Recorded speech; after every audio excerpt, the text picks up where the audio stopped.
Chapter 1. The Villages That Kneel. The river had a way of carrying things men preferred not to name. By midnight, the Ster was a strip of black iron under the swollen glare of Morrslieb, its sickly green light spread in long blighted ribbons across the current.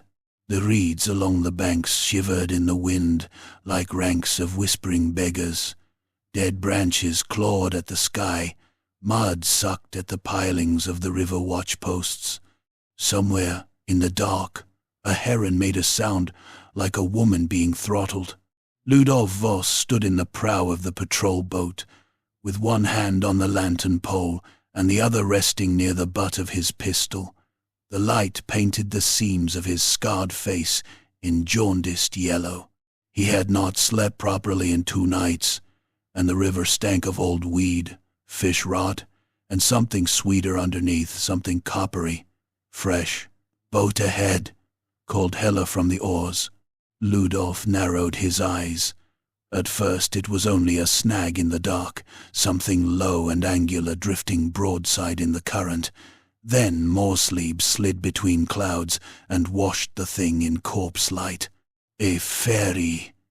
One of the little flat-bottomed craft the villages used to shuttle folk and livestock from one side to the other. No poleman, no lantern, no sound. "Easy," Ludolf muttered. The patrol boat nosed alongside with a soft knock of timber on timber. Hela hooked the ferry with a gaff and held it steady. The lantern swung. The light reached across. A man lay near the stern on his face, one arm hanging over the side in the water. His fingers trailed the current. Another body sat propped against a post as though asleep, chin sunk to chest. A third, small and twisted, had been crammed beneath a bench. Nobody moved. Ludolf stepped over first, boots scraping damp boards. The ferry rocked under his weight. He crouched by the man at the stern and turned him over by the shoulder. The ferryman's throat was open, not cut cleanly, not like a knife job. Torn. The flesh from jaw to collar had been mangled into red ruin. The wound gaped wetly, stuffed with clot and splintered cartilage. Half the man's beard was glued together with blackening blood. His eyes were wide and milky, his mouth fixed in a small surprised O, as if he had died trying to ask a question. Hela hissed through his teeth. "By Tal." Ludolf ignored him and moved to the one against the post. A woman, farm wife by the look of her rough hands and patched shawl. There were 2 neat punctures in her neck, but most of the damage had been done lower down. Something had dug into her belly after she fell. Her apron was stiff with blood. Loops of dark intestine glistened in the lantern light, like butcher's sausage dropped in muck. Not bandits, Ludolf thought. Bandits robbed. Beastmen mauled. This had a kind of appetite to it. He found the third corpse beneath the bench. A boy of maybe 12. His ribs were showing through a split in his shirt. Most of his face had been pulped on the planks, as if he'd been stamped on after death. One ear was gone. The back of his skull had sprayed the underside of the bench with brains and hair that had dried in greasy strings. "Captain," Hela said, voice tight. "There's one living." Ludolf turned. A little girl sat in the bow, so still he had taken her for a bundle of rags. She was barefoot, knees hugged to her chest, dress soaked black at the hem. Blood someone else's, hopefully had dried on her cheeks in flaking rusty streaks. She stared at him with the blunt, emptied look of a child whose mind had fled somewhere safer and shut the door behind it. "How long has she been there?" Ludolf asked. "She was under the netting. Didn't stir." Ludolf crouched again, slower this time. "Girl, look at me." Her eyes slid to his, dull as old pewter. "What happened?" Her lips worked. No sound came at first. Then a whisper. "He came back." "Who came back?" "The Lord." She swallowed and began to tremble so violently her teeth clicked. "The dead Lord. He came back to make things right." Ludolf felt the cold settle under his coat. "What Lord?" She shook her head, either not knowing or not daring. Tears cut clean tracks through the blood on her face. "They all went to Neil." "Who did?" "Our village." Her voice was suddenly urgent, thin, raw. "Mama said not to cry, because he was gentle with the obedient. Old Marta said he would stop the stealing and the burnings and the hunger. She said he would put every wicked thing in its place." The child looked past Ludolf toward the eastern bank where the mists pressed thick among the willow roots. "They all went to Neil. We were late. That's why they were angry." "Who was angry?" Heller asked. The girl's eyes widened further, reflecting lantern flame and green moonlight. "The ones in the dark." Then she began to scream, not like a child throwing a fit, like an animal in a trap, a long, tearing shriek that kept ripping out of her until her voice broke into rags. Heller lurched back. Ludolf seized the girl by the shoulders, not gently, and shook her once. "Enough." She sagged at once, limp and hiccuping. The river lapped against the ferry. Somewhere far off, from upriver or down hard to tell in the dark, a bell began to toll. 1, 2, 3, midnight. Ludolf rose, jaw clenched. "Get the child wrapped and into the patrol boat," he said. "We tow this carrion tub back at dawn. For now we go to Drosseln." Hella stared. "Tonight? Would you rather wait till whatever did this has time to cross the fields?" He did not add the rest. Drosseln lay nearest the eastern bank, nearest the Sylvania road, nearest a dozen stories men laughed at in daylight and barred their shutters against after dusk. The patrol boat cut through the moon-stained black like a knife through old skin. The child whimpered under a tar cloak. Nobody spoke. The bell kept tolling at uneven intervals, as if rung by a drunk or a corpse that forgot the count. Drosseln should have been in uproar by the time they reached the landing. Ludolf expected panicked men with hooks and lanterns, women crying, dogs barking themselves hoarse, someone shouting about missing kin. Instead, the village was quiet, not sleeping quiet, waiting quiet. Lanterns burned in the windows of the riverside cottages, but the shutters were open, though the night had teeth in it. Smoke rose from chimneys in straight grey threads.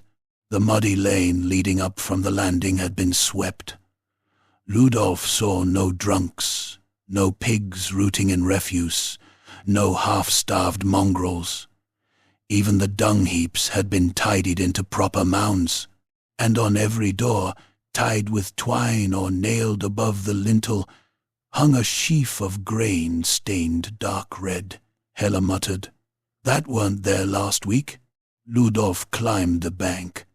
The mud sucked at his boots, then released with little wet kisses.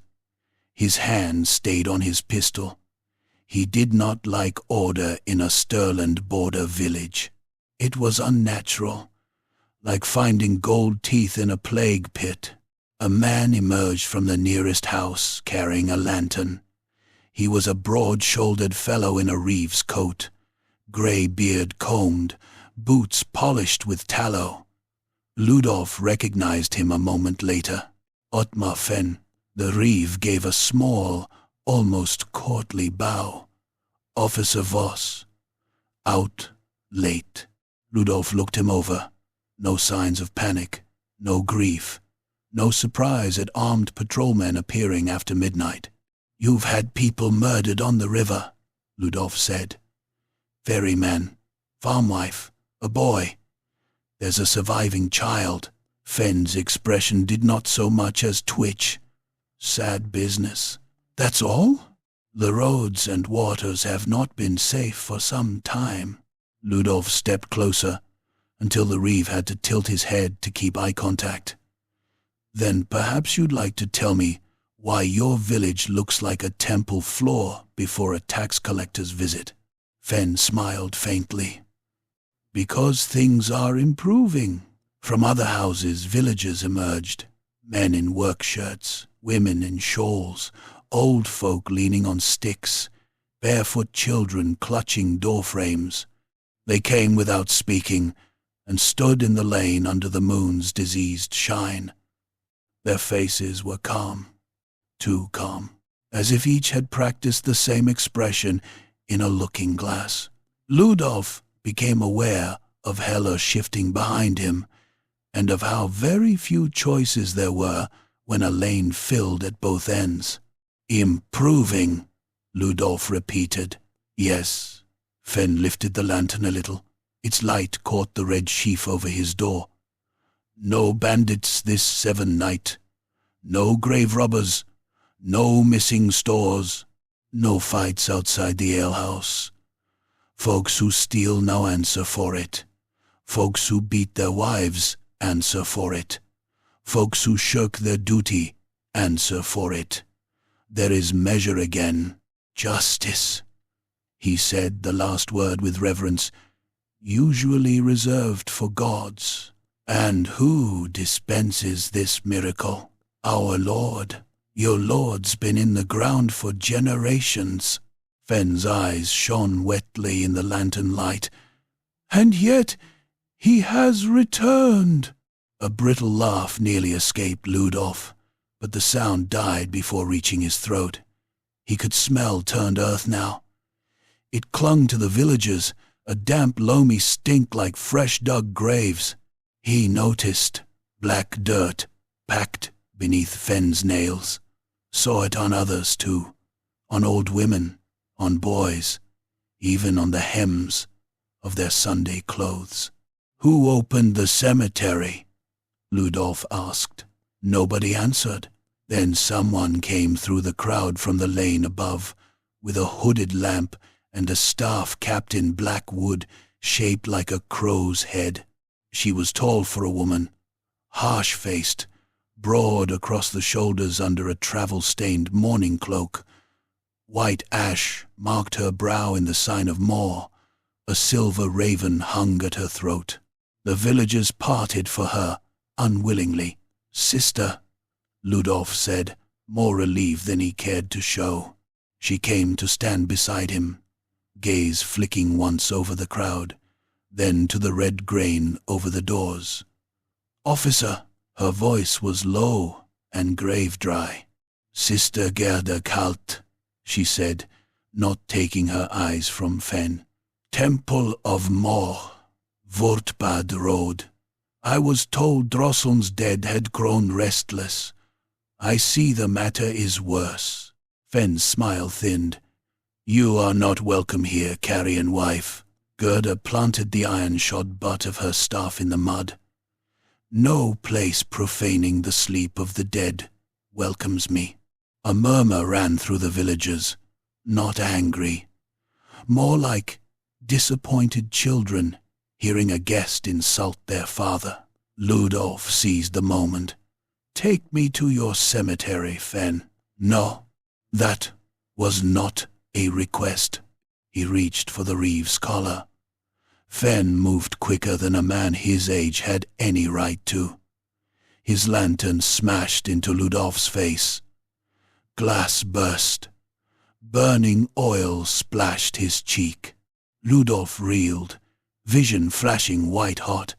Fenn drove a short knife upward from his sleeve. The blade went into Ludolf's coat beneath the ribs and skidded off a hidden mail patch with a screech of metal on metal. Ludolf snarled and hammered the butt of his pistol across Fenn's mouth. Teeth sprayed into the mud. The reeve staggered back with his lips torn open. blood pouring through his beard in strings. For a heartbeat, Ludolf expected the villagers to break and run like any sane peasantry. Instead, they came on together. A woman swung a wood axe at Hella's head with both hands, apron flapping. He blocked with his oar-pole. The axe bit halfway through. A boy, no older than 14, jabbed at Gerda with a hayfork. She caught the shaft under her arm and drove the ferrule of her staff into his throat. Cartilage crunched. He fell gasping into the mud, clawing his neck. Ludolf fired. The pistol blast blew a fist-sized crater through the chest of a man in a cooper's apron. Blood and bone fragments slapped the cottage wall behind him. The smell of powder punched through the night, sharp and hot. The cooper spun and went down on his knees, staring stupidly at the ruin in his ribs, before falling face first. Still they came. A grandmother with no shoes and milky cataract eyes lunged for Ludolf with a kitchen cleaver. He sidestepped and smashed his empty pistol into her temple. He felt the skull give a little, felt the shock run up his wrist. She collapsed, and another villager trampled her without noticing. Hella was dragged down against a rain barrel by 3 men at once. One tore at his beard. Another sank his teeth into the patrolman's hand to wrench away the cudgel. Hella screamed. Gerda swung her staff in a flat arc and broke the biter's jaw. Teeth flew. She reversed the strike and split another man's nose so hard the cartilage folded sideways in a splash of blood. The third she stabbed in the eye with the iron tip. It went in with a soft, wet pop. The man convulsed, shrieking. Hands fluttering around the shaft, protruding from his socket like a grotesque banner pole. "Move!" Gerda barked. She snatched a lantern from a hook outside a cottage and hurled it into a stack of kindling. Flame burst up with a hungry roar. The crowd recoiled at last, not from death, not from bullets, but from fire. Ludolf hauled Hella up by the collar. The patrolman's hand was a mangled red mess, 2 fingers hanging open where teeth had stripped them. They ran uphill through a gap between cottages, as villagers bellowed behind them in eerily unified voices. "For the Lord, for order, kneel and be spared." The lane pitched toward the cemetery on the ridge. Ludolf smelled smoke at his back and blood on the wind. His burned cheek stung like hornets nested under the skin. Gerda kept pace beside him, black cloak flapping, expression grim as carved basalt. They reached the graveyard gate and stopped. The iron bars stood open. Inside, the cemetery looked as if giants had rooted through it with dirty hands. Graves yawned empty. Coffin lids lay split and tossed aside. Soil was heaped in long, wet mounds. Here and there hands protruded from the earth, some severed, some attached to bodies only half unearthed. One old corpse had been dragged as far as the chapel steps, leaving a dark smear of rot and grave fluids over the stones. Ludolf Skorgerose. Gerda went very still. "Opened from within," she said. He looked closer and saw she was right.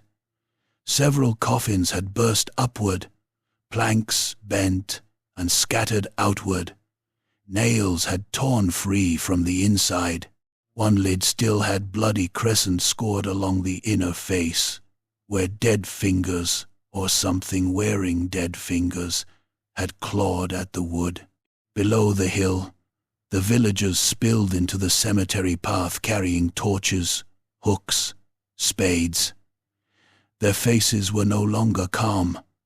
Firelight had made masks of them raw, feverish, exalted, and beyond them, in the fields beyond Drosseln, where the grain whispered red-black under Morrslieb's swollen gaze, a rider moved. Horse and man emerged from the mist, as if painted into existence by moonlight. The horse was huge, dark, barded, in tarnished mail. The rider sat straight-backed in antique plate, edges chased with old noble flourishes half-eaten by rust. A sable cloak hung from his shoulders. On his breastplate, just visible when the light caught it, was the heraldic device of a sheaf and chalice. He did not hurry.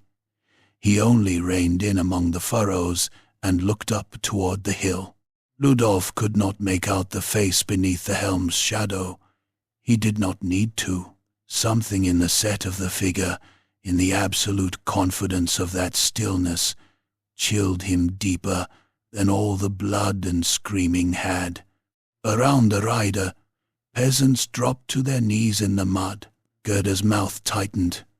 "House Rakewald," she said. "Dead 2 centuries. Accused of blood feasting before their line was purged." The rider inclined his head, just a fraction, as though acknowledging a salute from very far away. Then the villagers surged again. "Run!" Gerda snapped.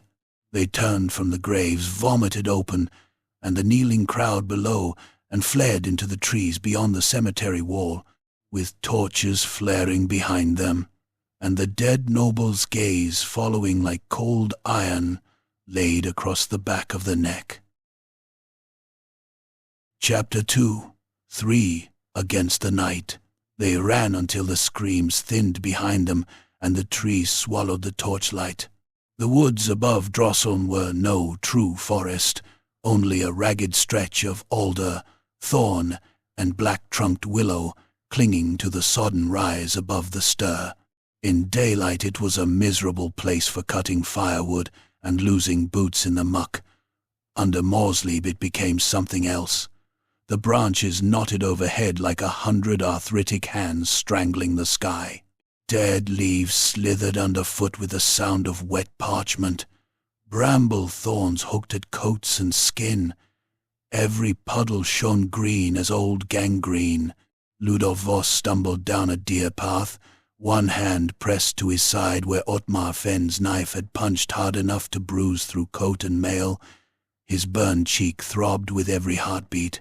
Hela lurched beside him, white-faced and leaking blood from his chewed hand, while Sister Gerda Kalt strode behind them with the pitiless steadiness of a funeral bell.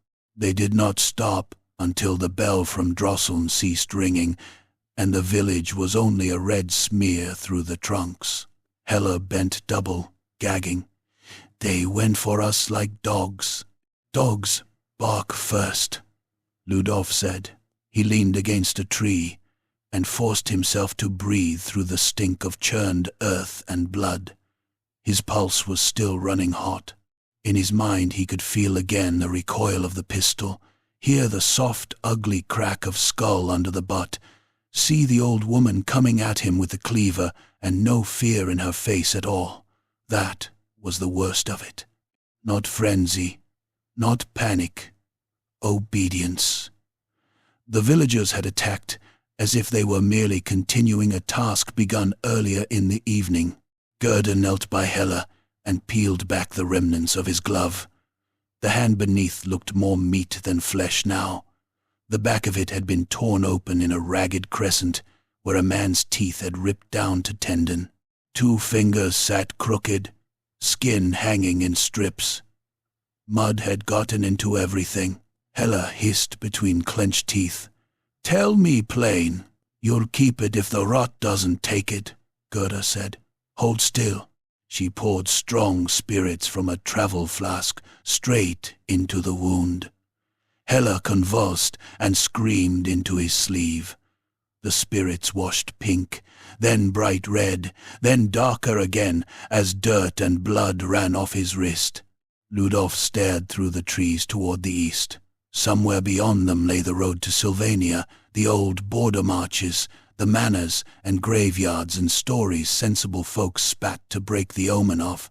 He had spent 20 years on the stir, dragging smugglers, river thieves, and bloated corpses out of the current. That work taught a man one useful rule: If enough people believe something is coming from Sylvania, then sooner or later, something usually is. Gerda bound Hella's hand in strips torn from an undertunic. You need a surgeon. He'll get a ditch and a flask if we keep moving toward Wurtbad, Ludolf said. Too slow, too exposed.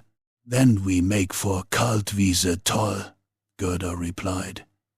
There's a man there, Ludolf gave her a sour look.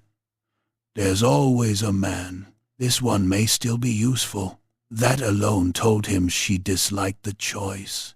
They reached the abandoned toll station shortly before dawn. It squatted by the old road like a carcass, forgotten by scavengers. The watchtower had lost its upper story years ago and leaned slightly west, as if tired of holding itself upright. Moss furred the stonework. A rotted signboard lay snapped in the weeds. The toll gate was gone, but its chains still hung from the post, tapping softly in the wind like loose teeth. A thin ribbon of smoke rose from the chimney. Ludolf knocked once, with the butt of his pistol. There was a scrape inside, bolts drawn. Then the door opened 2 finger widths, and a pistol muzzle appeared in the gap. One pale eye looked over the barrel. The man behind it had the look of something dug up reluctantly. Tall once, though bent now. Hair shaved close to a skull, mapped with old scars. Beard gone mostly gray, and grown in badly. The black leather coat he wore beneath a patched greatcloak had been mended so often it resembled a beggar's blanket made from an executioner's wardrobe. A witch hunter's hat, water-stained and crushed, hung on a peg behind him. State your business, he said. Gerda pushed the barrel aside with the head of her staff. Put the toy down, Matthaus. His eye narrowed.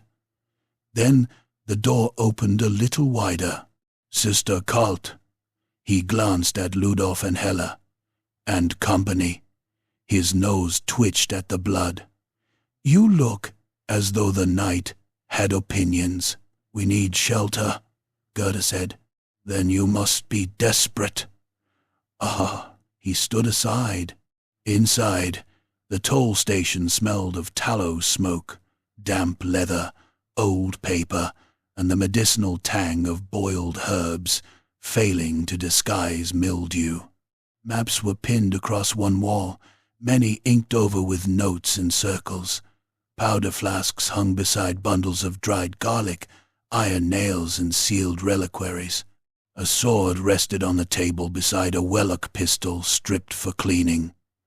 Nothing about the room suggested drunken ruin, though there were enough empty bottles in the corner to imply a man who had considered it. Matthaus Krieger shut the door and shut the bolts home. Sit, or fall, if pride demands. Hela sank onto a bench. Ludolf remained standing. Krieger unwound the bandage from Hela's hand, inspected the wound, and grunted. Human bite, filthy, better than the alternative. What alternative? Hela muttered. Krieger did not answer. He set water to boil, added herbs from a pouch, and reached for a small knife. Ludolf noticed then that the man's hands did not shake. For all the ruin in his clothes and face, they were steady as a hangman's. You know what's happening, Ludolf said. Krieger's mouth bent into something too bitter to be called a smile. In Stirland? Usually. Specifically, Drosseln, Reichwald. At that name, the room seemed to tighten. Not by magic, by memory. Krieger looked up slowly. Who said that to you? Their reeve, their children.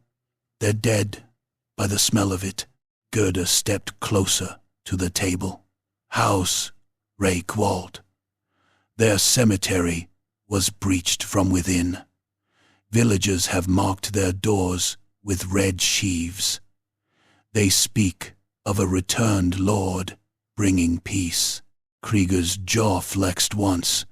Peace, Yes, that would be how he would sell it. He drew the knife through the flame, then cut away more of Hela's glove and dead skin with brutal efficiency. Hela groaned through gritted teeth. Krieger barely seemed to hear. "I hunted rumors of Reichwald 12 years ago," he said. "Not the house in any legal sense. That was dust. I hunted cattle, exsanguinated in orderly rows, missing grave cloths, entire hamlets where theft ceased overnight, and nobody could explain why without crossing themselves. I found old ledgers, family inventories, punishment rosters. Reichwald had always wanted the same thing. He cleaned the blade again. Not pleasure, not revelry, not the usual aristocratic rot. Order, perfect order. A domain where every man knew his place, every tithe was paid, every tongue held when commanded.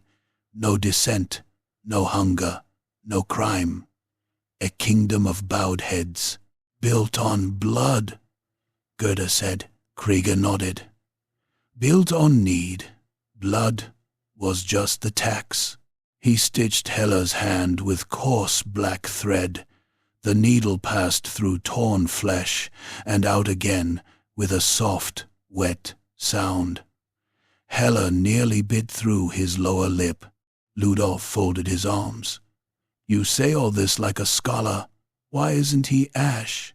For the first time, shame crossed the witch hunter's face plainly. "Because I failed," Krieger said. "Because I was certain I had the truth and not enough proof. Because the men sent with me were provincial swords bought cheap by a magistrate who wanted the matter buried quicker than solved.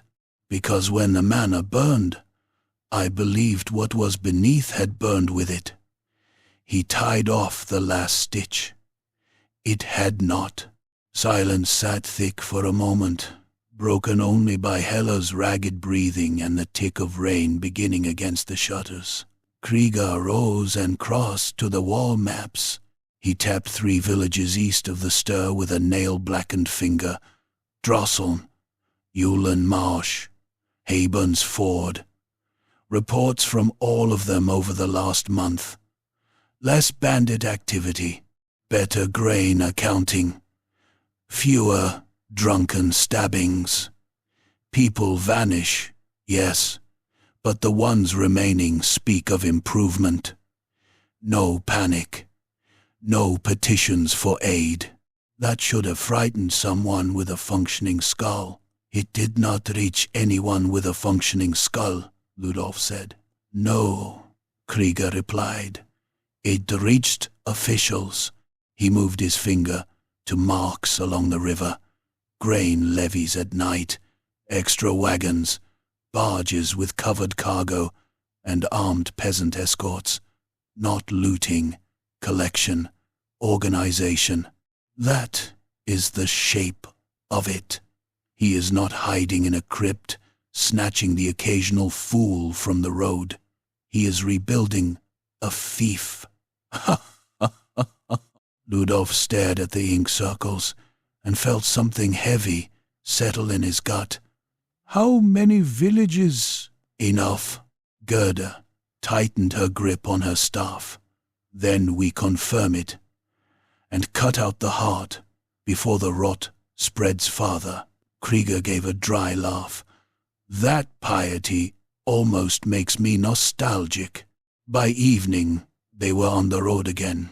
Hela, feverish and pale, stayed hidden in the toll station with laudanum, powder, and a loaded pistol. He protested, until Ludolf told him plainly that a man who could not hold an oar would only get his throat opened in the dark. The truth shut him up faster than kindness would have. So it was 3 no longer, but not quite 2 either, for Krieger carried enough ghosts to count as company. They made west first, then looped south through drainage ditches and hedgerows until they reached the rise above Habon's Ford after sunset. From there the land rolled away in strips of black earth and winter wheat under the moon. The village itself crouched around a squat chapel with a crow-weathered belfry. Lanterns bobbed in its lanes. Wagons stood ready in the square. A procession was forming. Villagers emerged from their houses in silence, each carrying something: sacks of grain, slaughtered fowl, baskets of roots, barrels of ale, even bundles of linen. Several reeves wore red sashes over their coats. At the head of the line trudged men with halberds and old militia breastplates polished bright. Their faces were blank, not drunk, not afraid, consecrated, almost. Krieger crouched in the ditch beside Ludolf and watched with hooded eyes. There, the tithe made flesh. Gerda looked to the chapel. Listen. At first Ludolf heard only wagon wheels creaking and harness chains rattling. Then, beneath it, a voice from inside the chapel, calm, sonorous, repeating the same phrases in measured cadence. Not a sermon, a litany. The doors of the chapel stood half open. Torchlight breathed through the gap. Figures entered, one by one, after giving their offerings to the reeves. None came out. Ludolf wiped rain from his lashes. We go in? We go close first, Krieger said. See who is welcomed and who is swallowed. They came down by the mill path, cloaks pulled tight, faces shadowed. Krieger had stripped his hat of its badge and hidden the silvered hammer at his belt beneath a peasant's coat. Ludolf carried a grain sack over one shoulder and kept his pistol inside it. Gerda bent her head and passed for another grim village widow in the moonlight until one looked into her eyes. No one challenged them in the square. That frightened Ludolf more than sentries would have. The reeves merely nodded and marked a wax tablet as the sack was added to the pile. Up close he saw dirt under all their nails, the same grave dirt as in Drossel, damp and dark. The chapel interior was close with incense, tallow smoke, and old stone cold enough to bite the lungs. The Morr icon above the altar had been draped in crimson cloth. Black ribbons hung from the pillars, but woven among them were braided red sheaves of grain. The result was obscene, in a subdued, deliberate way, like a corpse dressed for a wedding. Before the altar stood a man in priest's vestments cut from funerary black, though the embroidery was wrong. Crows and hourglasses had been worked over with chalices and sheaves. His face was hidden by a half-mask of lacquered wood, shaped like a serene dead man's features. Through obedience, mercy, he intoned. The villagers responded as one. Through service, peace. Through surrender, protection. Through blood, plenty. Gerda's nostrils flared once. That was all. At the side of the altar, a trapdoor stood open. The line shuffled toward it. Ludolf's hand tightened inside the grain sack until he thought the pistol grip might creak. He smelled fresh blood now, metallic and rich beneath the incense. Not much at first, then more, enough to coat the back of the tongue.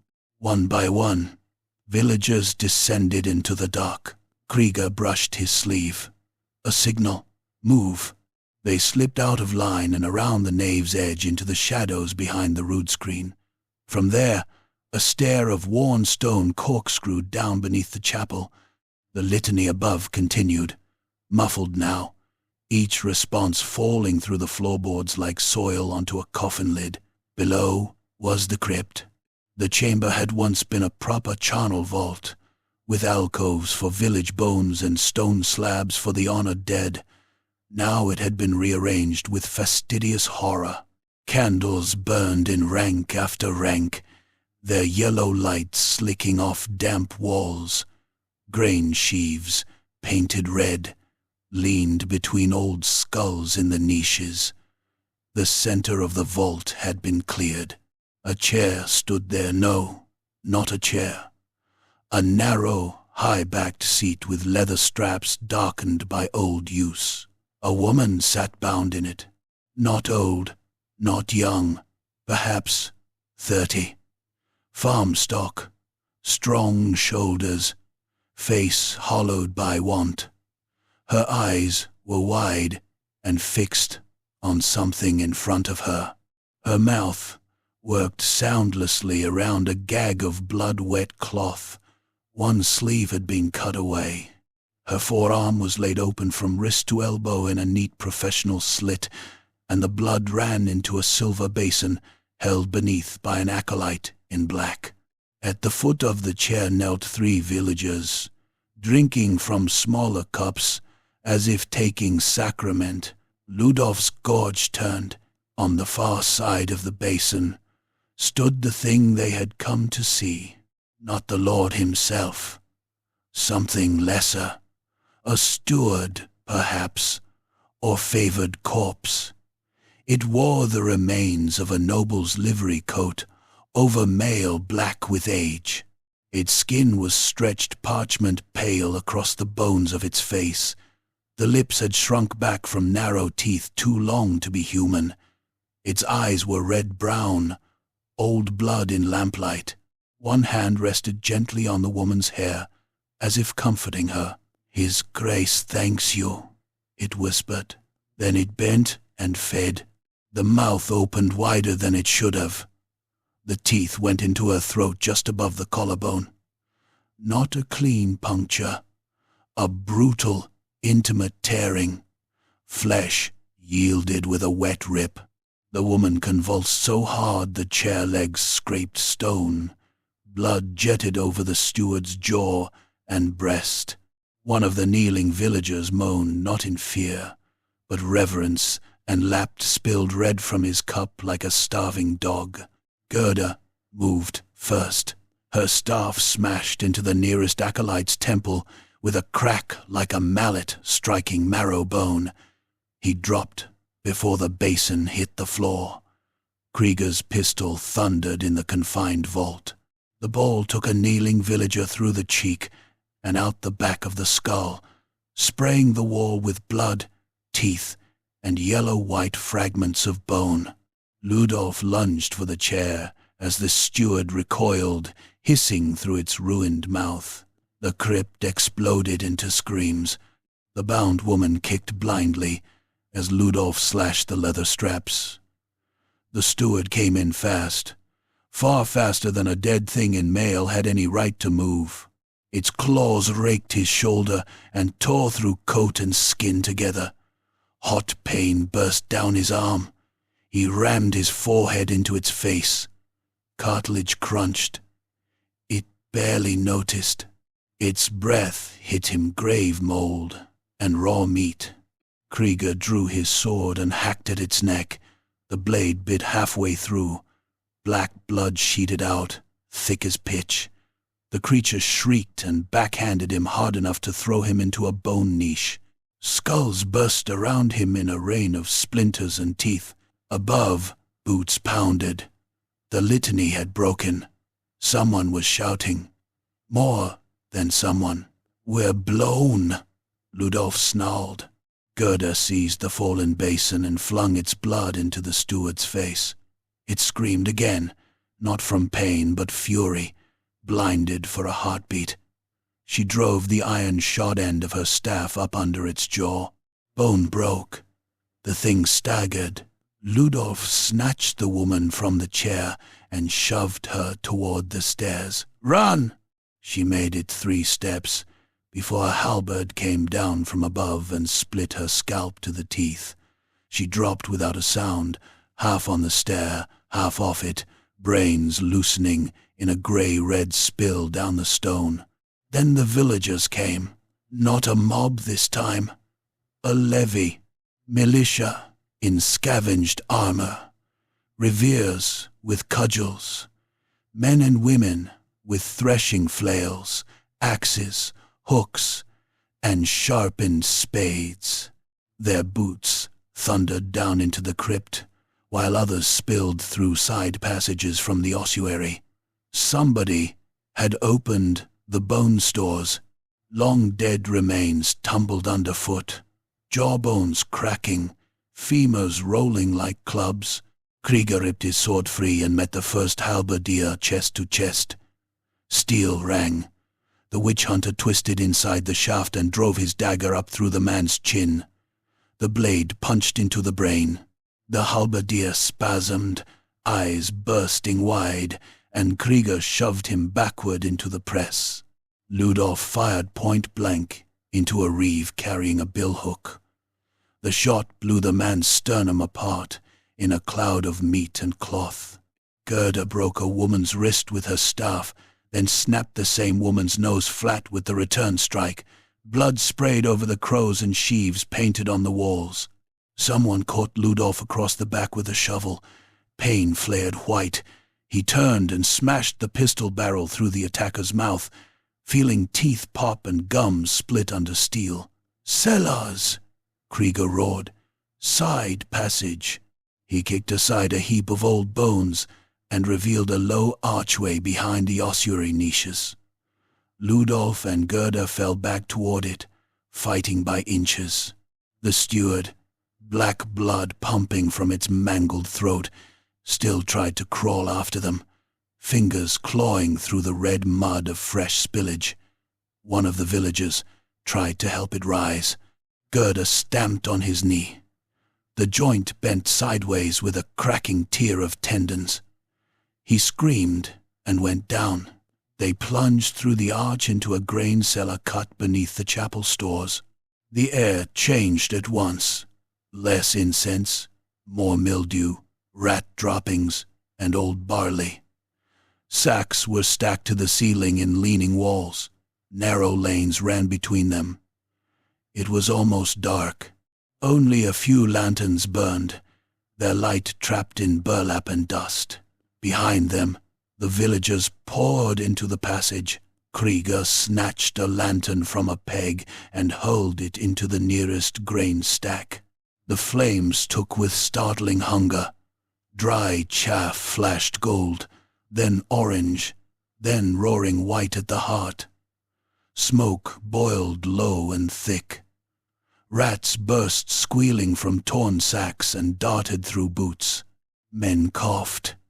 Someone blundered into the fire and came out howling, beard and eyebrows alight, slapping at his own blazing face until the skin peeled on his palms. "Move!" Krieger bellowed again. They ran the maze of grain, while heat climbed behind them. Twice, Ludolf slipped in, spilled barley, and caught himself on the sacks. Once a hook tore through the burlap beside his head and grain cascaded down his collar like dry hail. Gerda clubbed the arm holding it until the elbow shattered with a crack and the weapon dropped. At last they found the loading hatch and burst out into the rear yard behind the chapel, coughing black. Night air hit like cold water. Horses screamed in the square. Bells clanged in panic now, not ceremony. Flames licked from the cellar vents and turned the chapel windows furnace bright. They fled into the fields. Behind them, Haburn's ford erupted in chaos, villagers shouting, wagons overturning, smoke spreading under Morrslieb's leprous glow. Yet, even amid the confusion, Ludolf heard a chant begin again, scattered at first, then stronger. "For the Lord, for the Lord, for the Lord." When they finally dropped into a drainage ditch half a mile off, all three were bleeding.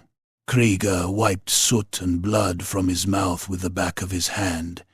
In the moonlight, he looked older than the toll station had made him seem. More tired, more dangerous too. "It's worse than I feared," Gerda said quietly.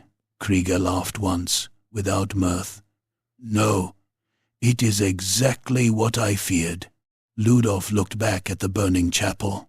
at the red reflection trembling in the flooded furrows. "You said you failed 12 years ago? That manor fire? What really happened?" Krieger did not answer at once. He sat in the ditch water as if he deserved the cold. "At Reykwald," he said at last, "there were children in the cellars, villagers taken to keep others obedient. I was told to wait for dawn and legal warrants. I went in by night instead. I thought myself righteous, clever." His mouth twisted. "I found the prisoners. I found his servants. I did not find him. When the fighting started, the lamps went over. Fire took the lower halls. The roof collapsed. I dragged out 3 children." He stared into the dark. There had been 11. No one spoke. "The magistrate needed someone to blame," Krieger went on.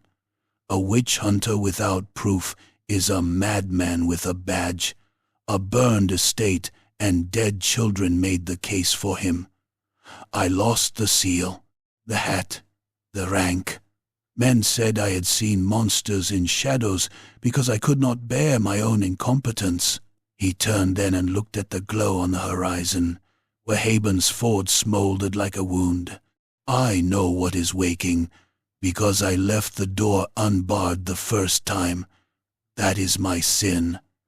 And if Reykjald means to turn Stirland into a barn of kneeling cattle, then I will go back into the dark and pay it." The wind moved through the wheat, with the sound of 1,000 whispering mouths, and far off, from village to village, bells began to answer one another across the borderlands. Chapter 3. The Red Harvest. By the 3rd night, the bells no longer sounded like warnings. They sounded like answers. From the Stir's black banks to the low hills of the border road, they tolled one to another across the wet, dark, slow, and measured, never hurried, never frantic. Each village bell took up the call after the next had finished, as if some invisible hand were counting the province into order. Under Morrslieb's swollen glare, the sound rolled over the marshes and fields like a funeral litany dragged through rotten lungs. Ludolf Voss stood knee-deep in river mud, beneath a broken wharf piling, and watched the barge drift past. It moved without lanterns, broad and low in the current, the hull black with pitch and old leaks. Its cargo lay under tarred canvas mounds. Men with polearms stood at bow and stern in the flat. Unnerving stillness Ludolf had come to hate. Peasants once, by the cut of their clothes. Militia now, by the mail shirts, scavenged breastplates, and red sheaves stitched crudely to their collars. On the forward deck sat 3 coffin-shaped boxes, roped tight with iron chain. Behind them, hunched in silence, were 6 prisoners with sacks over their heads and wrists lashed together. "Another tithe," Gerda murmured beside him. Rain hissed on the reeds. Krieger crouched in the shadows with a pistol in one hand and a boat-hook in the other. His face had become harsher these last 2 days, as if purpose had scraped away the tired ruin and left the blade beneath. "Not just blood," he said.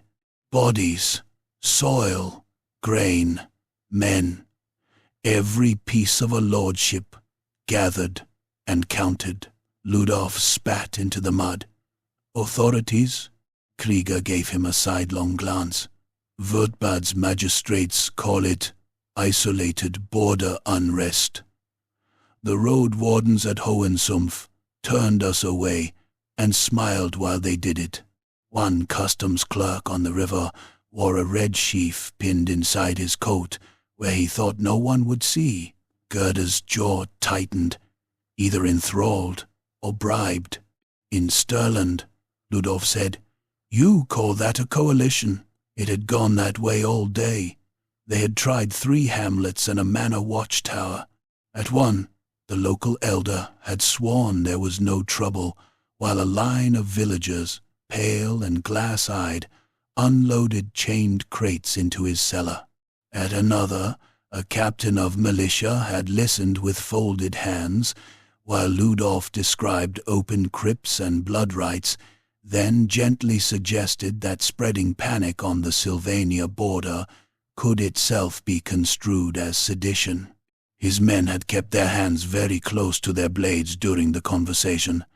Behind them, nailed over the watchtower gate, hung a fresh sheaf painted the color of clotted meat. Order. That was the poison in it. Rakewold was not descending on Stirland like a plague of shrieking dead. He was giving the miserable, frightened border folk something the province had long forgotten how to offer: patrols on the roads, measured grain, punishment for thieves, swift judgments, full bellies for the obedient. He was buying the souls of villages with the coin of competence. Ludolf hated him more for that than he would have for simple slaughter. He adjusted the priming on his pistol and studied the barge again. "How many aboard?" "8 standing," Krieger said. "Maybe more under the canvas. Those boxes will be trouble. Everything on that boat is trouble." Gerda drew a small iron charm from beneath her cloak, kissed it once, and tucked it back into her sleeve. "We stop it here. Quiet if possible." "Eh," Ludolf almost laughed. Then the barge drew even with the old piling, and there was no room left for humor. Krieger moved first. He rose from the reeds like something climbing out of a grave, hurled the boat hook, and snagged the barge's side rail with a hard iron clang. The pole bent. The boat slewed in the current. Before the forward guard could shout, Ludolf fired. The pistol blast tore through the fog in a burst of orange. The ball hit the man just under the nose and removed the back of his head in a red-black spray. Bone fragments and brain matter slapped the mast behind him. He folded backward without a sound, pole arms spinning into the river. Then quiet died. The stern guard yelled. Prisoners started screaming under their sacks. One of the chained coffins thudded as something inside rolled hard against the wood. "Board!" Ludolf roared. He splashed from the mud, caught the railing, and hauled himself over as a halberd chopped down where his face had been a heartbeat before. Gerda's staff cracked across the attacker's wrists. Bones snapped. He shrieked and dropped the weapon. Ludolf rammed his knife up beneath the man's jaw and felt it grind through tongue, palate, and into the soft base of the skull. The body convulsed, hot blood sheeting over his fist. Krieger landed near the chained boxes, sword out, black coat flying. A second militiaman thrust at him with a spear. Krieger beat the shaft aside, stepped in close, and cut across the man's throat so hard the blade nearly exited behind the ear. Blood came out in a pressurized fan, washing the deck planks slick. Another guard rose from behind the cargo canvas with a rusted axe. Gerda took the swing on the haft of her staff, wood splitting under the impact, then drove the iron-shod butt into his face. Teeth flew. She struck again, and caved one eye into red paste. He fell screaming and rolled underfoot, heels drumming. The chained coffin nearest Krieger burst open. The lid split with a crack of old timber, and the thing inside surged upright in a shower of splinters and mold. It had once been a man in Rakewold livery, maybe 2 centuries back. But decay had narrowed him into a parchment-skinned mockery. Iron staples held his uniform together where flesh had shrunk away beneath it. Grave dirt poured from his sleeves. He lunged at Krieger with a rusted sword and moved with a speed that mocked death. Steel rung. Krieger parried high. The Revenant's second hand hit him in the chest and drove him back into the mast. Rotten nails raked his cheek, opening 4 crimson lines to the bone. Krieger spat blood, hooked the creature's guard, and hacked down at its sword arm. The cut severed halfway through the forearm. Blackened sinew and brittle bone parted with a wet crack. The hand stayed clenched around the rusted blade, even after it hit the deck. Still the dead retainer came on, jaw working open and shut, a smell of old crypt air and dried blood spilling from it. Ludolf shot another militia man through the belly. The man folded around the wound, with both hands clamped to his gut, as loops of intestine began slipping through his fingers. One of the prisoners had rolled to the rail and was trying to fling himself overboard blindfolded.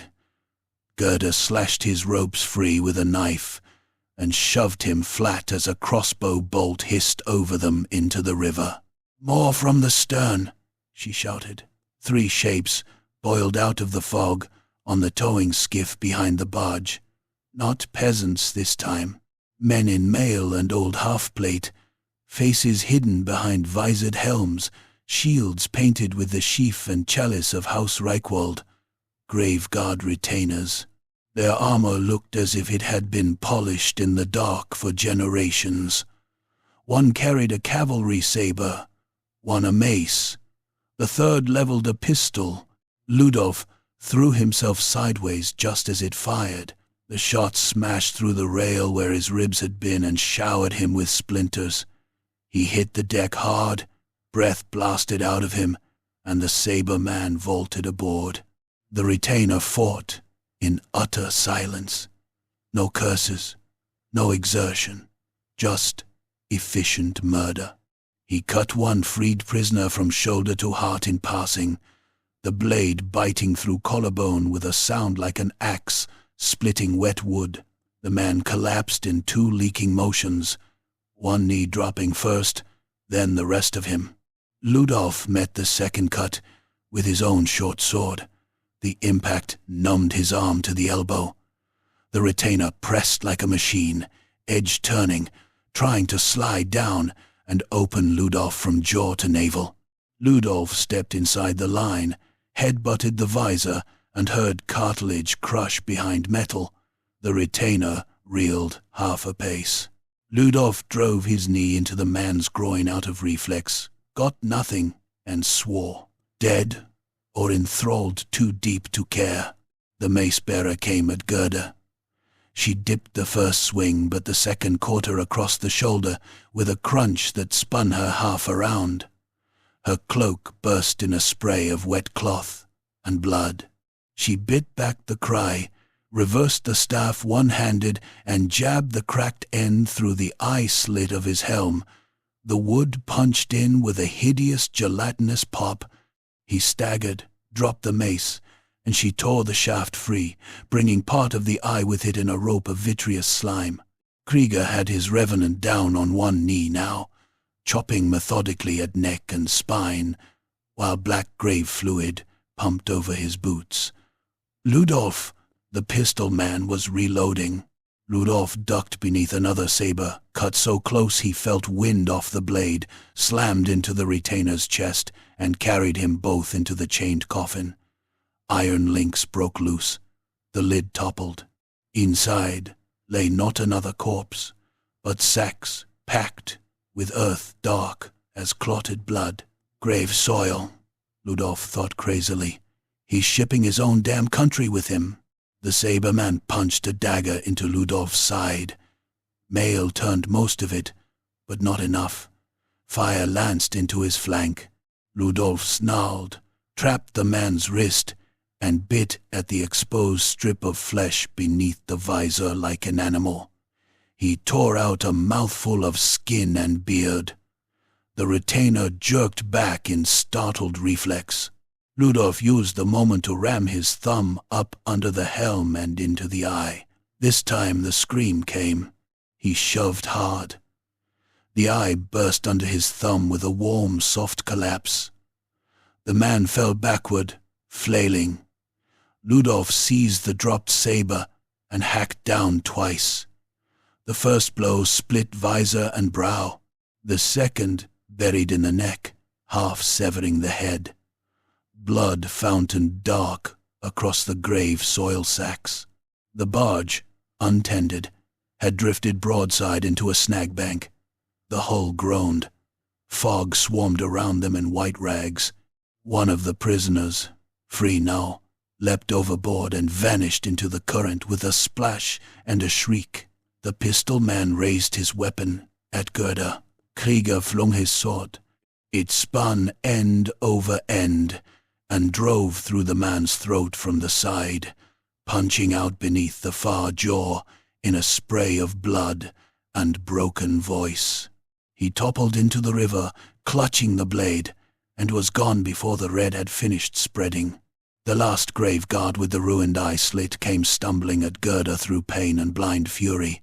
She let him close, too close, then stepped aside and shoved him chest first into the open coffin. He hit the stacked grave soil. Krieger reached it in 2 strides, grabbed the hanging chain, looped it around the man's neck, and pulled with everything left in him. The links bit deep. Metal tore through mail, gorget, flesh. The retainer clawed and kicked, heels hammering the coffin sides until Krieger braced a boot on the lid and heaved. Vertebrae popped one after another like knuckles. The man stopped moving.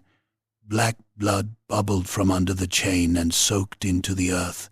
For a few seconds, only the river made noise. Then the barge began to sink at the stern. "Loose the prisoners," Ludolf said.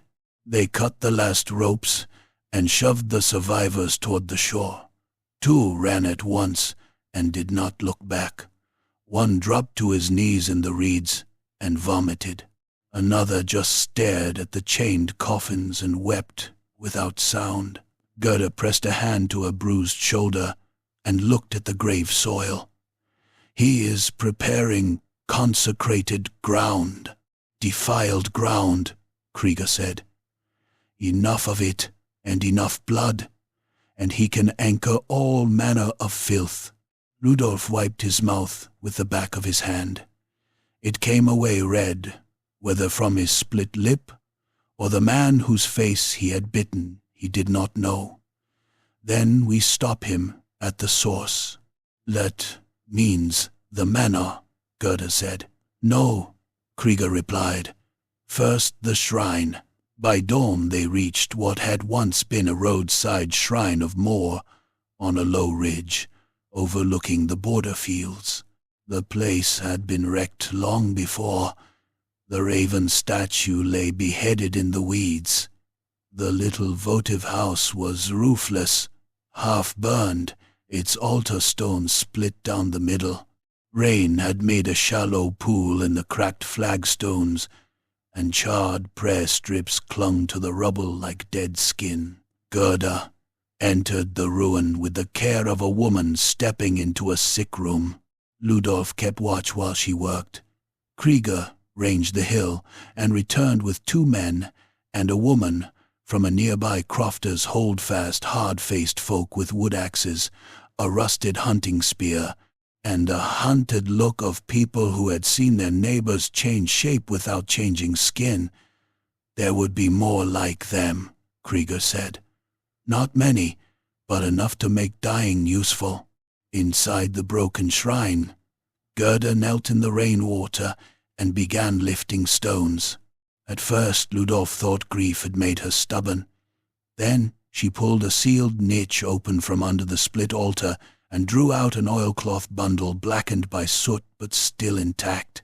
Within it lay a little iron reliquary, a mortuary ledger sealed in wax, and a long nail of dark metal wrapped in grave linen. Gerda opened the ledger carefully. Its pages were cramped with old temple script, burial names, injunctions, and one later hand added in furious margins. "Reichwald," she said. Krieger came in close. The rain drummed on broken stone around them. Gerda ran a finger down the page. His body was not interred complete. The rites were interrupted. Temple judgment ordered the heart taken separate from the corpse and sealed in the charnel vaults below the manor chapel. Not destroyed, sealed. The wording says the family crypts were too corrupted for ordinary consecration, so the heart was bound with iron from a grave gate and prayers of severance until proper sanction could be obtained from higher clergy. Krieger barked a bitter laugh. Higher clergy never arrived, I assume. Stirland, Ludolf said. Gerda nodded. If the seal was damaged in the fire, if the rites were left unfinished, then he had a path back, Krieger finished. Not whole at first, enough to whisper, enough to feed, enough to make promises to hungry people. Ludolf looked out across the fields. Smoke rose from 3 distant villages in patient vertical lines. Not fire, cook fires, mourning beginning, as though the province had not started kneeling to a dead noble. When does he move? He asked. Krieger answered without hesitation. At Morrslieb's height, he'll stage it as investiture, a harvest court, elders sworn in, tithes rendered, blood oaths taken. Once the villages bind themselves publicly, fear does the rest. Those who hesitate become examples. Those who comply defend him with their own shame. Gerda closed the ledger. Then we strike that night. And with what army? Ludolf asked. Krieger jerked his chin toward the crofters outside. With Stirlanders. Sullen, frightened, underfed Stirlanders. The ones not yet bought or bled. We give them iron, torches, and a target. Sometimes that is enough. It was not enough, Ludolf thought. But it was more than he had yesterday. By dusk they had 12. Not soldiers, farmers, poachers, ditch diggers, a ferryman whose brother had vanished into one of the night levies, and a widower from Haben's Ford who carried his dead wife's butcher knife tucked through his belt beside a billhook. Their fear stank almost as strongly as their damp wool and unwashed bodies, but fear could sharpen a mob as readily as it could break one.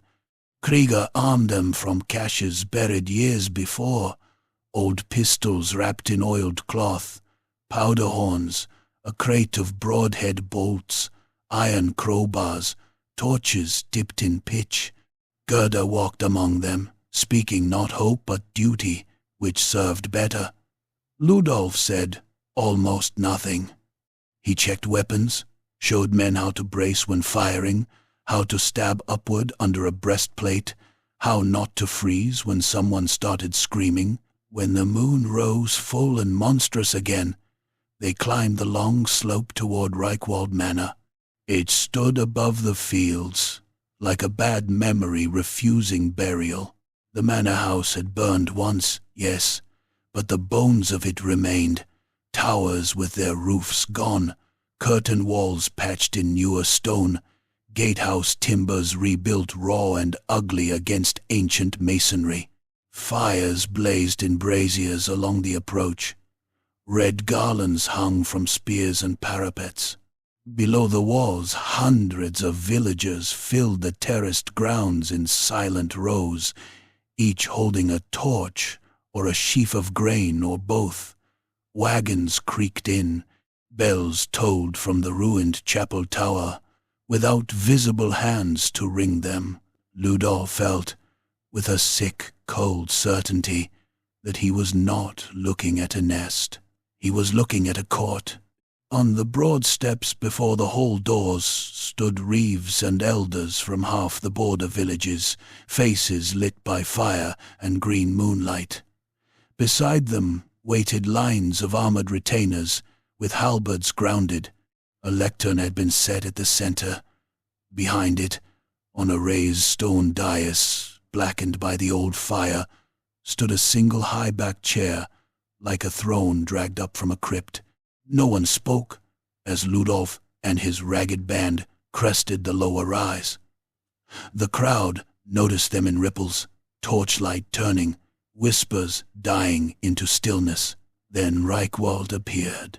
He came not from the hall, but from among the people, as if the crowd itself had birthed him. Tall, cloaked in sable, antique plate polished to a dark mirror sheen.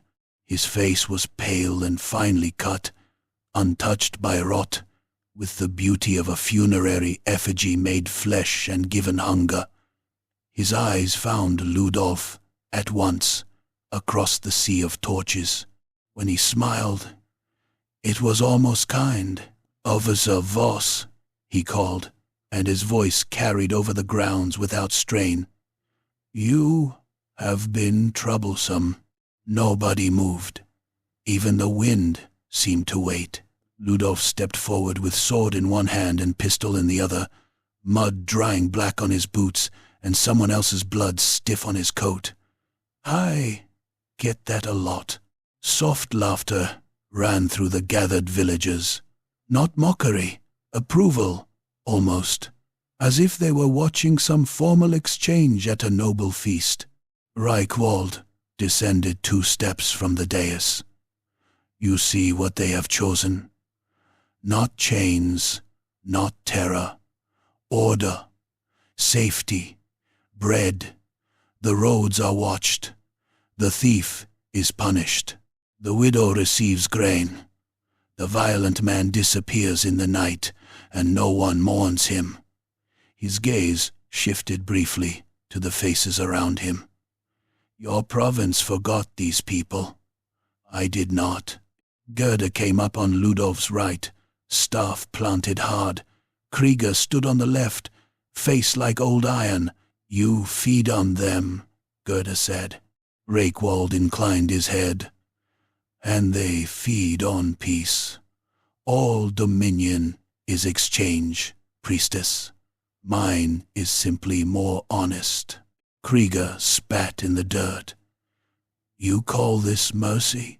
I call it governance," Reichwald replied. The villagers murmured again. Some bowed their heads. Others stared at Ludolf with pleading intensity, as if willing him to understand what he was being offered. Then Reichwald looked back at him and spread one gauntleted hand in invitation. "Join me," he said. "You, the Morr woman, even this broken hunter. Kneel, and I will spare those who still follow you. Refuse, and by dawn every village between the Stir and the border road will belong to my table." He smiled once more, showing only the faintest glimmer of teeth. "Choose, Captain, order or blood." Chapter 4. Night of the Black Court. Ludolf Voss answered by firing. The pistol shot cracked across the manor grounds and punched through the face of the nearest village elder. One moment, the man was standing in his best coat, with a sheaf of grain clutched to his chest, mouth half open in pious expectation. The next, the left side of his head came apart in a burst of bone, blood, and ruined eye. He spun backward off the lower stair, trailing red, and vanished beneath the feet of the crowd. For one stunned heartbeat, nobody moved. Then Reichwald smiled. The grounds exploded. Villagers screamed and surged in every direction. Some fled, some dropped to their knees. Some came forward with ecstatic fury, snatching for tools, knives, hooked staffs, anything with an edge. Reichwald's armored retainers lowered halberds in one rippling motion and advanced down the steps with the cold, perfect timing of men drilled unto death. Torches flew through the dark. One smashed against a wagon piled high with grain sacks. Fire took at once, yellow turning orange, then roaring up as dry chaff caught and belched sparks into Morrslieb's green glare. Krieger! Ludolf roared. The disgraced witch-hunter was already moving. He snatched a torch from one of the crofters, kicked a kneeling reeve in the teeth hard enough to fold the man's face inward, and sprinted toward the ruined side chapel built into the eastern wall of the manor court. That was where Gerda's ledger had marked the old stair descending into the charnel vaults. The seal, the heart, the true throat of the beast.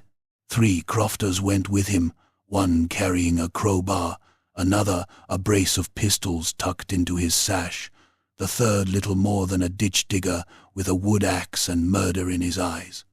Gerda struck the first of the retainers before he reached the lower steps. Her staff broke his knee with a crack like split oak. He pitched sideways.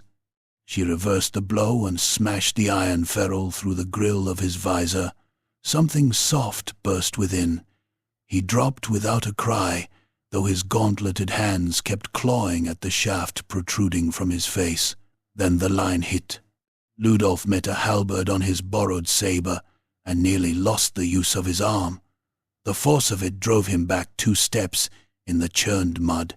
He smelled wet grain, pitch smoke, shit, blood, torch, resin, hot iron. The retainer pressed forward with machine-like calm, halberd blade hissing toward Ludolf's throat.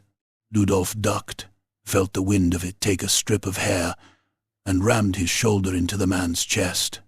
Armor rang. The retainer rocked half a step. Ludolf chopped low and took the inside of the man's thigh where plate gave way to mail and padded cloth. The saber bit deep. Blood pumped black-red over the greaves. A peasant woman slammed into Ludolf from the side with a threshing flail. One spiked head glanced off his shoulder, and the other smashed into his jaw. White pain burst behind his eyes. He reeled, spat a mouthful of blood and a fragment of tooth, then grabbed her by the hair and dragged her face first into the retaining wall. Her nose burst flat. He hit her again and felt the bridge collapse under her skin. She slid down the stone, leaving a broad red smear, still trying to claw at his knees with fingers broken and bent. Above the riot, Reichwald descended the steps as if walking into a ballroom. He did not hurry. That was what made him monstrous. Amid firelight, stampeding peasants, pistol smoke, and bursting wagons, he moved with aristocratic ease, cloak untouched by panic, dark plate reflecting the flames in long crimson lines. His face remained almost serene. He passed one of his own retainers as the man took a pitchfork through the neck from a screaming crofter, and the vampire lord did not so much as glance aside. Men, women, servants, the enthralled, the faithful, the dead, it was all furniture to him. Arrangement, estate management. Gerda drove into the crowd on Ludolf's right, black robes whipping around her legs, staff cracking skulls with pitiless economy. She fought like a priest and an executioner at once. A reeve lunged with a butcher knife. She turned the wrist, snapped it, and rammed the knife back under his chin. The point punched through the roof of his mouth and vanished into the brain. He died with a wet click of teeth. Another villager seized her cloak from behind. She shrugged half free of it and swung the iron-shod end of the staff backward into his groin so hard he folded with a ghastly strangled squeal, vomiting bile down his shirt. "Get to the hall," she barked. Ludolf saw the shape of it then. The fighting below the dais would drown in bodies. The grounds were too full, too chaotic. Reichwald wanted this. A spectacle, a public crucifixion of resistance before the blood oaths were sealed. If Ludolf stayed buried in the melee, The vampire would pick him apart at leisure while Krieger fought underground alone. So Ludolf climbed. He hacked his way up the manor steps through reeves and retainers alike. A hooked bill caught in his coat and tore away half the sleeve, scraping flesh from his bicep in a burning ribbon. He answered by stabbing downward through the billman's collar. The blade slid into the hilt. He kicked the corpse free. A second attacker, this one some farmhand with tears streaming down his face and an axe held in both hands, rushed him babbling, "Forgive me, forgive me, forgive me." Ludolf parried too late. The axe bit into his left forearm. Pain hit like molten iron. He screamed, ripped the blade loose with his own flesh, and split the farmhand's throat open from ear to collarbone. Hot arterial blood sheeted over the stair-stones and made them slick as tallow. By the time he reached the top, the great doors of Reichwald Hall stood open before him, black and tall and half-charred from the old fire. Within, chandeliers burned, not with candles, with fat lamps. Their yellow light shone through haze and smoke onto a floor of cracked tiles, onto banners of the sheaf and chalice, onto walls where old noble portraits had been rehung beside fresh trophies, pitchforks, militia pennants, ceremonial grain sickles dipped in blood, and at the far end of the hall, before a vast stone hearth where an entire ox might have turned on a spit, stood Reichwald waiting. He had not climbed the steps. He was simply there. Ludolf crossed the threshold with blood running down his fingers, his lungs clawing for air. Behind him the fight still raged outside, muffled now by the walls into a steady animal roar of pain, rage, and burning timber. Ahead, the vampire lord spread his hands. "You chose blood," Reichwald said. Ludolf answered with the saber. He came in hard and ugly, no finesse left in him, just speed and fury. The first cut went for the neck. Reichwald caught the blade in one gauntleted hand. Sparks spat where steel bit the dark metal of the glove. Ludolf felt the sword stop as if he had buried it in an oak trunk. Reichwald's other hand struck him in the chest. The blow lifted him. He hit a long banquet table 10 feet away and smashed through platters, goblets, trenchers, silver bowls of black grapes and red plums. The rotten remains of a feast burst around him. Stale wine, marrow grease, clotted blood, and old gravy soaked his coat. One jagged platter edge sliced his cheek to the gum. He rolled off the table in a rain of crockery just as Reichwald came over it, boots scattering trenchers like bones. The vampire moved beautifully. That was the horror of it. No snarling beast, no slavering fiend. Every motion precise, economical, noble. He drew a sword from his hip, a long blade, dark as oil, with a cup hilt, worked in antique vines, and came at Ludolf with the patience of a tutor correcting a child. Steel mit steel. Reichwald's first cut numbed Ludolf's shoulder. The second opened his thigh. The third split a chair beside his head into spinning splinters because he fell rather than blocked. Ludolf scrambled backward through smashed tableware, grabbed a pewter plate, and flung it at the vampire's face. Reichwald batted it aside in irritation. Ludolf used that heartbeat to snatch up a fallen candelabrum and swing it like a mace. The iron arms of it struck Reichwald across the temple with a clang. Flames scattered, melted tallow sprayed. The vampire's head snapped aside, not stunned, not even dazed, just annoyed now. He smiled faintly, and Ludolf saw the tips of the canines lengthen. Reichwald blurred forward and drove the pommel into Ludolf's mouth. Teeth shattered. Ludolf tasted blood, enamel, and splinters of bone. Before he could fall, Reichwald seized his throat and slammed him against one of the hall pillars. Stone cracked at his back. His boots kicked empty air for a second. "You are a capable hound," Rayquald murmured. "Jaded, practical, corrupt enough to understand necessity. Had your province possessed 20 like you, I might never have needed to rise." Ludolf gagged, both hands clawing at the gauntlet crushing his windpipe. "Look outside," Rayquald went on. "They fight for me because I fed them. I punished the men their officials would not touch. I made roads safe. I made widows' children quiet their bellies. Tell me I am the greater evil." Ludolf's vision grayed at the edges. In that narrowing tunnel he saw, absurdly clearly, the long banquet table behind Rayquald, its warped surface still laid with ceremonial offerings, sheaves of grain, a silver basin of dark wine, a great two-handed carving knife, and at the center, a tall brass brazier burning with coals for incense. He stopped pulling at the gauntlet, and instead went for the wound in his own forearm. Rayquald noticed too late. Ludolf jammed his fingers into the gash where the axe had bitten him and came out with a handful of hot blood. He slapped it straight into the vampire's eyes. Rayquald hissed and recoiled more from outrage than injury. Ludolf dropped, choking, snatched the brazier by both side rings, and hurled its burning coals into the lord's face and gorget. This time, Rayquald screamed.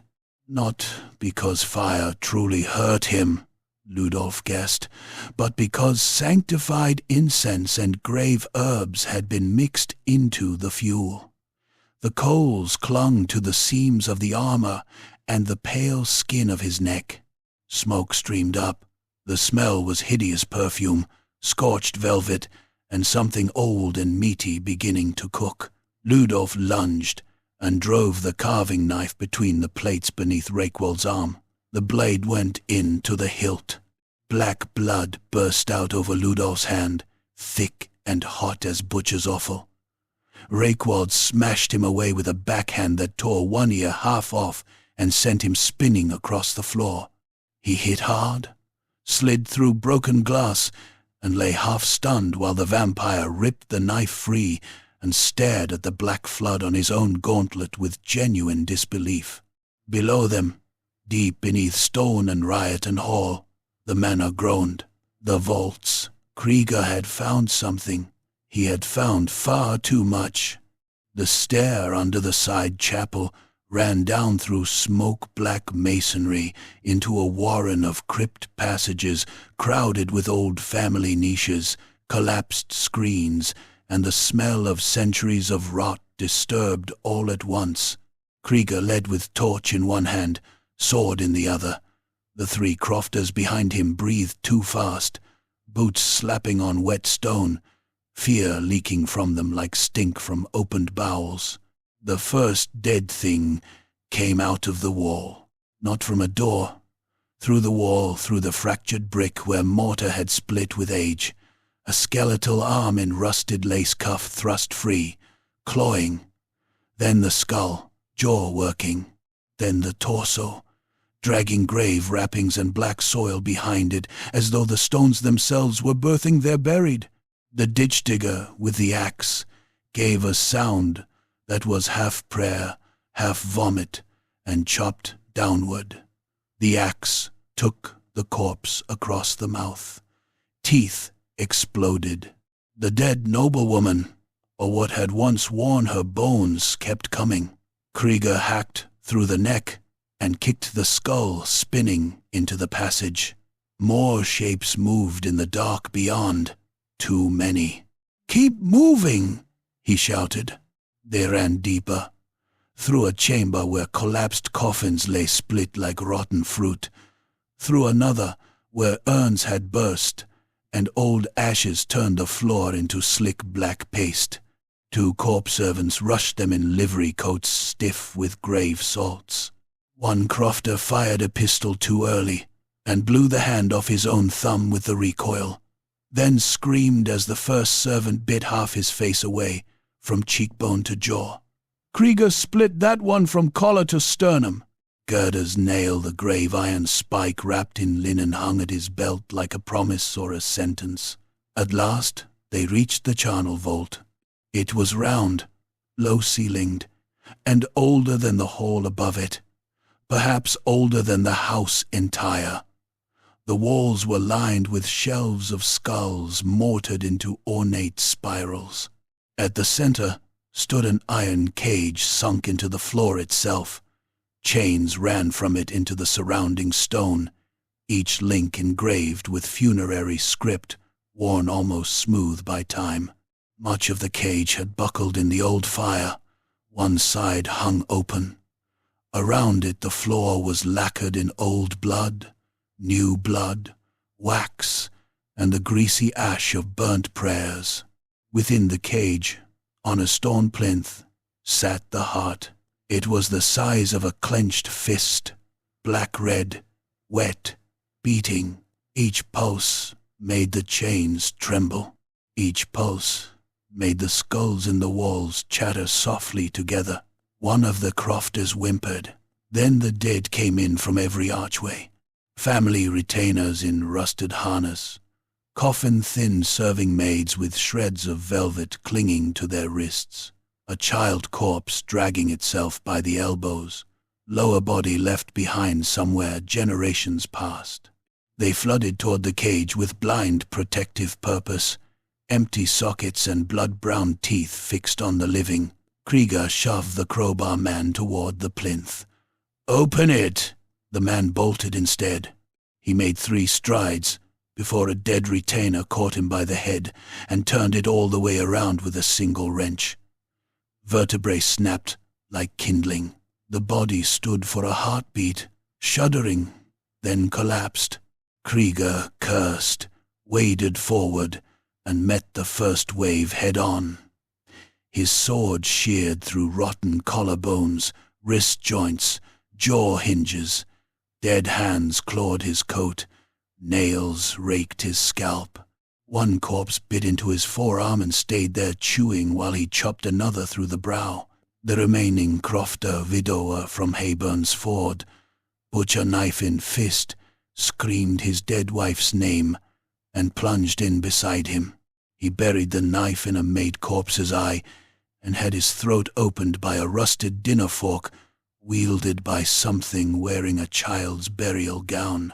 Blood went everywhere, fresh red, dead black, thick tarry seepage from the long buried. The floor turned to slick paste underfoot. Krieger reached the plinth. He tore the grave iron nail from his belt, seized the beating heart in his left hand, and nearly lost his mind at the sensation of it. It was hot. Not fever hot, furnace hot, as if it had been fed on bellows and coals in the dark for centuries. It jerked and pulsed in his grip, like a live thing trying to burrow into his palm. Visions hit him in a sick flood, torchlit cellars, kneeling villagers, children crying in smoke, a noble's voice promising order while blood ran down chapel stairs. Reichwald knew he was there now. So did everything in the vault. The dead threw themselves at him with renewed frenzy. One tore off his hat and raked open the scalp to the bone. Another bit the meat of his shoulder and hung there. Krieger slammed the nail into the heart. It skidded. The flesh was tougher than boiled leather, slicker than organ meat had any right to be. He hit it again, roaring. This time, the point punched in half an inch. Every skull in the chamber screamed. Not metaphorically, actually screamed. 1,000 dried mouths without lungs or tongues, shrieking from the walls until blood ran from the ears of the living. The heart bucked in his hand like a hooked fish. Krieger drove the nail deeper, hand over fist, while the dead piled onto him. Fingers dug into his face. Teeth tore strips from his neck. Something snapped in his side. He tasted blood bubbling up from inside. "More take you," he rasped, and hammered the spike home. The heart split. A gout of black blood and smoke erupted from it, coating his chest and face. The chains around the cage snapped all at once, links flying through the vault like shrapnel. One cut the last crofter across the eyes and flensed them from his head. He fell, shrieking, into the dead. Above, Rayquaid screamed again. The manor shook. In the great hall, cracks zigzagged across the tiles. Dust burst from the ceiling. The chandeliers swung wildly, sloshing fire. Rayquaid staggered as if struck by an invisible cannonball. The black blood pouring from under his arm became a torrent. His beautiful face convulsed, age and hunger rippling across it in nauseating waves, skin drawing tight, then loosening, cheeks sinking, lips peeling back from suddenly monstrous teeth. "No," he snarled, and for the first time there was no nobility in him, only the beast under the heraldry. "No!" Ludolf pushed himself up on shaking arms. He understood exactly enough. The hall's old fire damage had never truly been repaired. Half the western side rested on river-softened foundations and patched beams. The fighting, the burning wagons outside, the underground rupture in the vaults, everything had set the carcass of the manor trembling. So he did the one thing he knew as well as fighting. He thought like a riverman about rotten structures. He lurched toward the supporting pillars beside the hearth. Rayquaid saw and came after him in a blur. One hand clawed, the sword dragging sparks. Ludolf seized a fallen halberd from the floor and rammed its iron beak into a crack already opened in the nearest pillar base. Then he put both boots to the shaft and jumped. The timber core inside the stone jacket gave with a cannon-like crack. The whole western gallery sagged. Rayquaid hit him a heartbeat later. They went down together as masonry thundered overhead. The vampire's hands closed on Ludolf's shoulders and drove him flat. Fangs punched into the meat where neck met collar. Pain unlike any he had known tore through him cold and burning together, a violation that seemed to drag not only blood but memory out through the wound. He saw the stir at dawn, dead ferrymen, childhood on rotten docks, every ugly mile of his life pouring away into that aristocratic mouth. He jammed his thumb into one of Rayquaid's eyes. The globe burst. Rayquaid reared back, shrieking blood and fury. Ludolf groped blindly, found the fallen halberd, and thrust upward with everything left. The spike entered under the vampire's chin and came out through the crown of the skull. At that exact instant the gallery collapsed. Stone, beam, chandelier, and burning lamps came down in a single roaring cataract. Rayquaid vanished beneath it. Ludolf tried to crawl, and a block the size of a coffin clipped his legs, spinning him into darkness full of dust and sparks. Fire spread through shattered curtains and old dry wood with hungry speed. Outside, the crowd broke. Some villagers fled the collapsing hall in total panic. Some fell to the ground, clutching their heads and retching as whatever enthrallment bound them snapped like wire in their minds. Others simply stood amid smoke and raining embers, staring at their own bloody hands as though waking from a nightmare too late. Gerda was there when Ludolf regained enough sense to know he was not yet dead. She dragged him through a breach in the wall, while half the manor burned and half caved inward on itself. Her face was black with soot and blood. One eye was swollen nearly shut. Her lips moved in prayer, or curses, or both. Behind her, out of the side chapel ruin, Krieger emerged for one impossible moment carrying nothing, walking bent and torn and red from scalp to boots. He looked at the burning house with hollow satisfaction. Then the eastern tower came down and buried him. Dawn was a grey wound opening over Stirland when the last of the great hall roof collapsed into itself. Smoke rolled low across the fields. Dead peasants, dead retainers, dead crofters, dead things older than memory lay mingled in the mud and ash with no rank remaining among them. The red sheaves tied to wagon poles and spear shafts had begun to smoulder. One by one, the freed villagers tore them down and fed them to the fire. No one cheered. The survivors moved, like people ashamed to still be breathing. Gerda consecrated what graves she could before the sun rose fully. There were too many bodies and too little proper ground. Some had to be burned in pits. Some had to be dismembered first to make certain they stayed dead. Ludolf helped where he could, though he worked through a haze of pain, his neck bandaged, his left arm half numb, 2 teeth missing and 1 eye swollen nearly closed. When it was done, he stood with Gerda on the slope above the ruins and watched the smoke drift east. He may have lived, Ludolf said at last, voice roughened almost beyond recognition. Gerda looked at the collapsed manor, at the tons of stone and burning timber over the shattered hall. No, you sound certain. I am certain the rite is complete. The heart is gone. The anchor is broken. She lowered her gaze. As for the body, if any remained beneath that ruin, the fire and dawn have done the rest. Ludolf breathed through the ache in his chest.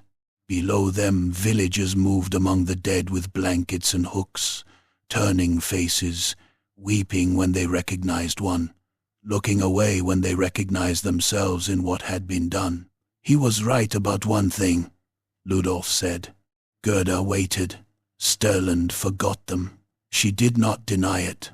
By noon he was back at the river, not because he was healed, not because the work was done, because that was where men like him went when the killing stopped long enough for the mud to show again. The stir moved on as it always had, black and patient, carrying reeds, scum, broken planks, and secrets. A patrol skiff waited at the bank. Hela, hand bound into a stiff claw and face older by years, sat at the oars and said nothing when Ludolf climbed in. They pushed off into the current. Along the banks, peasants were burning the last of the red garlands. But far to the east, where the border road vanished into morning mist and the first leaning trees of the Sylvania marches, a bell began to toll. Slow, measured, patient,